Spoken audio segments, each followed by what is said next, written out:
বন্ধুরা, welcome back to my channel. কেমন আছো সবাই? আশা করি সবাই খুব ভালো আছো, আমিও খুব ভালো আছি। তো দেখো এখানে সব ফলগুলো রয়েছে, আমি নিয়ে এসেছি। এখানে দেখো মিষ্টির প্যাকেট নিয়ে এসেছি, দুধ নিয়ে এসেছি, আর এখানে সব রয়েছে। আমি একটু একটু করে সব গোছানোর চেষ্টা করছি। তো তারপর আমি জল ঢালতে যাব।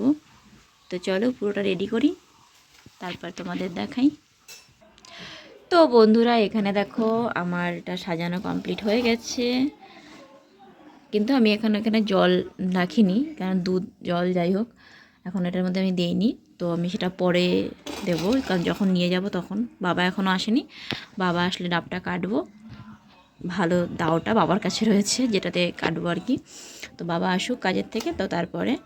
এখানে আমার সবটাই গুছানো হয়ে গেছে, আমি এখন শাড়ি ঠাড়ি পরে রেডি হয়ে নেব। তারপর বাবা আসলে জল ঢালতে চলে যাব।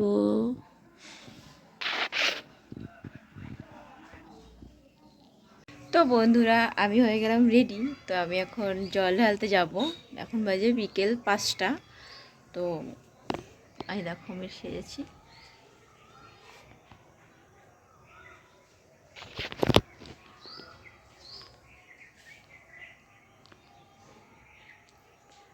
তো চলো জল ঢেলে আসি, তারপরে ওখানে গিয়ে দেখাচ্ছি ওখানে আর কি হচ্ছে। আমি আমার ছোটো বোনের অপেক্ষা করছিলাম, সে আর আসলো না, হয়তো ঘুমাচ্ছে বা কিছু, কিন্তু আমার লেট হয়ে যাচ্ছে।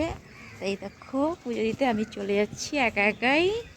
তো চলো যেতে যেতে কথা হবে, ওখানে গিয়ে দেখি কতটা ভিড় আছে। তো বন্ধুরা দেখো আমি পৌঁছে গেছি মন্দিরে। তো চলো আমি এখন পুজো দেবো, যতটা পারবো তোমাদের দেখাবো। তো এখানে দেখো পুরোহিত মশাই পুজো করছেন, আর আমার জল ঢালা কমপ্লিট হয়ে গেছে। আমি সেটা তোমাদের সঙ্গে দেখাতে পারিনি। তো যাই হোক তোমরা দেখো। আর সত্যি কথা বলতে আমি খুব সুন্দরভাবে পুজো দিয়েছি, ভীষণ ভালো লাগছিল যে মন্দিরটা খুব ফাঁকা ছিল।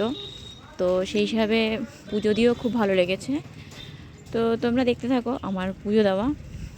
তো এখানে দেখো বাইরে অনেক লোক, সন্ধ্যাও হয়ে গেছে, আর এখানে একটা দিদিভাই জল ঢালছিল। তোমাদের ভিডিওটা কেমন লাগছে দেখে অবশ্যই কমেন্টে জানিও।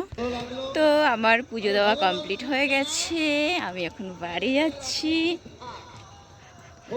বলে না, যখন কেউ থাকে না তখন একার সঙ্গী একাই হতে হয়। তো সেখানে দাঁড়িয়ে আমি আজকে দেখো আমি একা একাই পুজোতে এসেছি। যেহেতু আমার ছোটো বোন আসেনি, ওর আশা করেছিলাম যে ও আসবে, বাট ও আসেনি। ঠিক আছে, কোনো ব্যাপার না, বাট খুব সুন্দরভাবে আমি পুজো দিয়েছি। সত্যি কথা বলতে এবছর মানে ফাঁকা ছিল, তারপর সব দিক মিলেমিশে আমি ভীষণ সুন্দর করে পুজো দিয়েছি আজকে। আমার সত্যি ভীষণ ভালো লাগছে যে আমি এত সুন্দর করে আজকে পুজো দিতে পেরেছি, বাবাকে মনের মতন করে ডাকতে পেরেছি। এমনিতে তো আমরা বাবাকে সবসময় ডাকি, বাট আজকের পুজোটা যেন সত্যিই খুব সুন্দরভাবে দিয়েছি আমি। যাই হোক, চলো এবার বাড়িতে গিয়ে দেখি মা যতদূর কী করেছে। বোন তো এখনও আসেনি, ঠিক আছে।